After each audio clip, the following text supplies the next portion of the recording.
Do you want to know how to teach a child a lesson about stealing? I'm Nicholeen Peck, and I teach parenting, child development, good communication all over the world through the lens of the principle self-government. And stealing is a self-government issue. That's what we're going to be talking about in this video.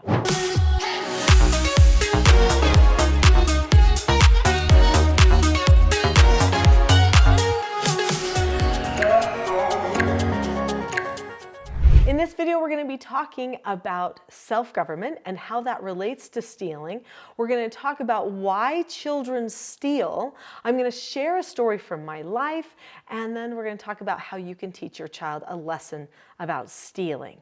So what is self-government? Self-government is being able to determine the cause and effect of any given situation and possessing a knowledge of your own behaviors so that you can control them.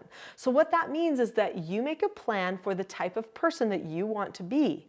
Or maybe your parent helps you with that plan when you're little and they're training you up into the type of person that you truly ought to be. Then you analyze yourself regularly and you bring your behavior, your thoughts into alignment with that direction that you know that you ought to be headed.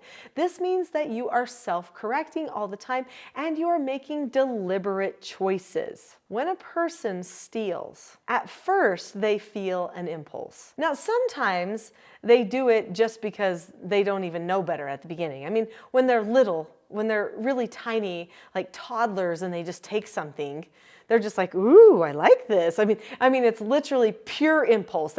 They're just like, I just want to hold this. I don't want to let it go. They don't understand ownership. They don't understand that they are crossing over a boundary line because they maybe don't know a whole bunch of boundary lines yet. So teaching boundaries is going to be a very helpful thing for helping a child learn not to steal. So at first, it's probably not that big of a deal. It's probably not a huge moral issue. When a child starts taking things, we have to explain ownership. We have to explain boundaries. We have to help them learn, nope, don't touch that. So on this channel, if you've subscribed to this channel, you know I talk a lot about teaching children vital skills. Oftentimes I talk about the 4 basic skills. One of the 4 basic skills is a skill called accepting no answers. So when we are helping a child correct a stealing habit, we're going to be working on accepting no answers. Later on in this video, I'm going to tell you the steps to accepting a no answer and how you can use that skill to help the child. But first, just knowing that, okay, that's a no. A no answer, any boundary line is a no. That's a line that we don't cross over. So the children do need to learn that when they're little. But sometimes they get older, they know it's wrong. We've told them about the boundaries. They know it's a no answer, yet they still do it. Why do they do that? Well, because they stop analyzing who they ought to be. They switch their focus and they start to just analyze what they want to have. What do they feel like they want or need? Now, some children, when they're abused, will develop habits of stealing for security. You might need to ask yourself a question, is my child feeling insecure in a lot of areas of their life? If that's true, sometimes they might develop a habit of stealing just to try to have this feeling of safety, security, foundation. If they have something they feel like they need or that they want. If a child, for instance, doesn't get enough food, a child might start hoarding food, hiding food. That's technically stealing. So when a child's needs aren't met, then sometimes they steal. But sometimes they also just steal because they're anxious and they don't want to leave that particular item. They just want to always have it with them. And they don't think that they'll be able to get it. Maybe they don't have the skill for how to talk to their parent about getting them that device. Maybe they don't have the self-control to save money for that particular thing. So they start problem solving. So now they are thinking in terms of, I've got to solve my problem. They're not thinking a moral thought like, ha ha ha ha, I'm going to take this. They'll never know. That is going to be the most rare circumstance. Most children do not spend their time thinking, how can I be evil to another person? Maybe some little tricksters and teasers maybe might get into a little bit of that for attention seeking or something like that. But it's going to be very rare that a child is going to be thinking bad thoughts. Usually what they're doing is thinking, I feel like I need or want something like that, and I need to solve a problem for how do I get it? because I don't have skills for how to get it. I don't know any other way except for to just take it and have it be mine, and hopefully they won't notice. So they're essentially just trying to solve their problem. Keep that in mind as you are talking to your child about the stealing behavior. I did foster care for a lot of years. So I raised 4 children of my own. They are now all adults. The time goes by so fast. Okay, I know you think this stealing thing seems crazy right now. Just enjoy the child, really do. Do the teaching, yes, but enjoy them, because I've got to tell you, it goes by super quickly. So anyway, I've raised my children, and I also have raised a lot of other people's children. So for years, I did therapeutic treatment care for troubled teens.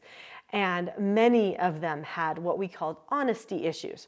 So they would lie and they would steal. Now, there was one child in particular who was a diagnosed kleptomaniac. She had compulsive lying problems, and she was a kleptomaniac because she had been so severely abused. So she was definitely looking to take things for security.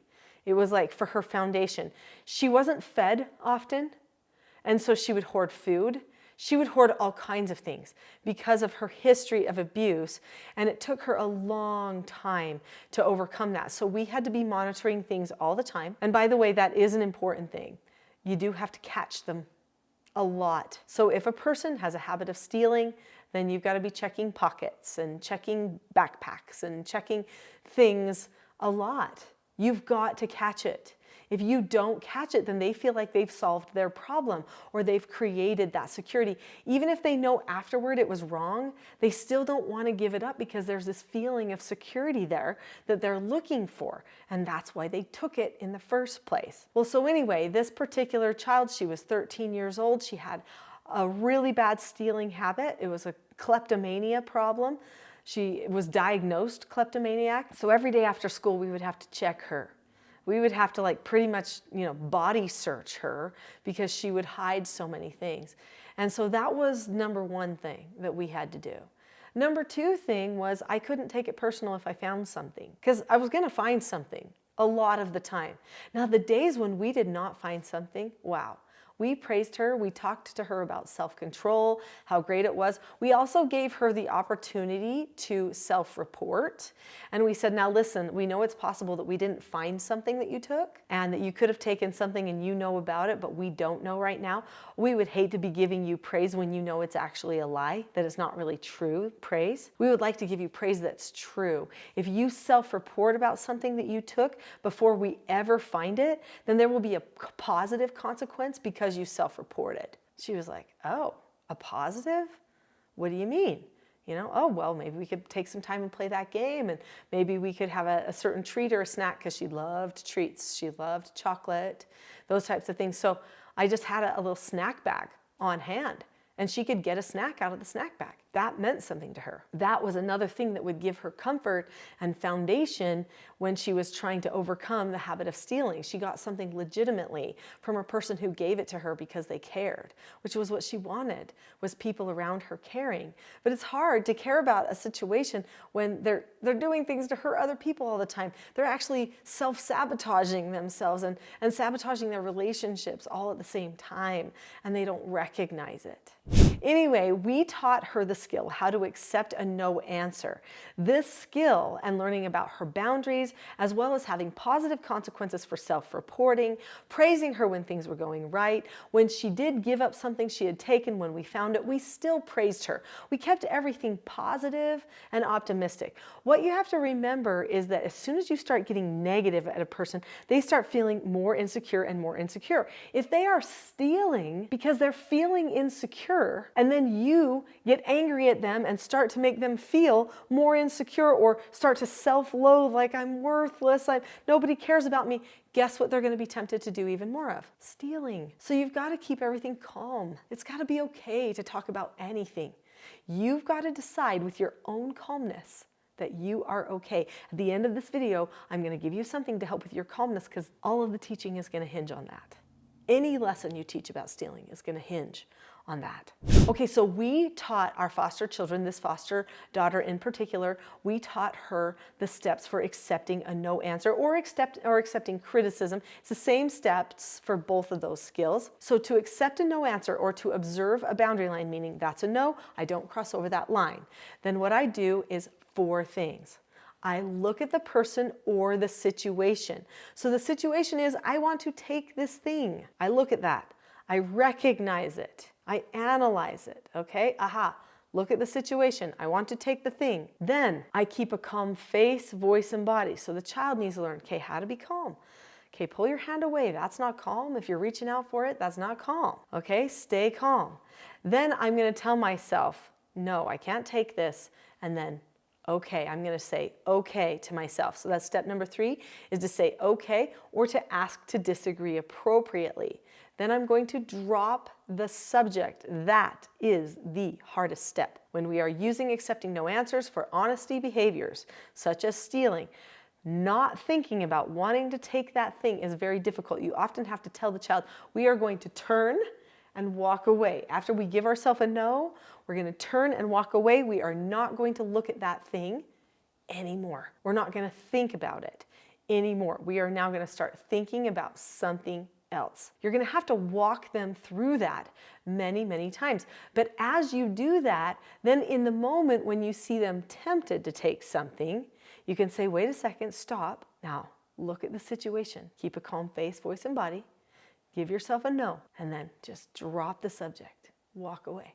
And they can practice it with you. They can see, it is possible that I do this. Then I would even go a step further and say, when you've given yourself a no answer, and you have been honest and not taken something, you come and tell me, you come report it, and I will praise you, and there will be a positive consequence for you too. Let them know that you are there to celebrate with them when things happen. And if they do take something and then they fix it afterward and they self-report, praise them for that and have a positive for that as well. They need to see it's possible to conquer this behavior, because it absolutely is. And that confidence comes from how you feel the most. So if you've enjoyed this video, I have a gift for you. The gift is my Calm Parenting Toolkit. I have a toolkit. It talks about 10 tools for calmness. This is for parents and also can be applied to the children as well. It's a great introductory course to self-government. And right now you can have the Calm Parenting Toolkit for free. So in the description below this video, there is a link. The link says teachselfgov.com/toolkit. If you click on that link right now, you will see the TSG Calm Parenting Toolkit, and you will have it for free. Go ahead and click on the link now, and I will see you there. We'll be on the road to calmness and on solving all of these behavioral problems.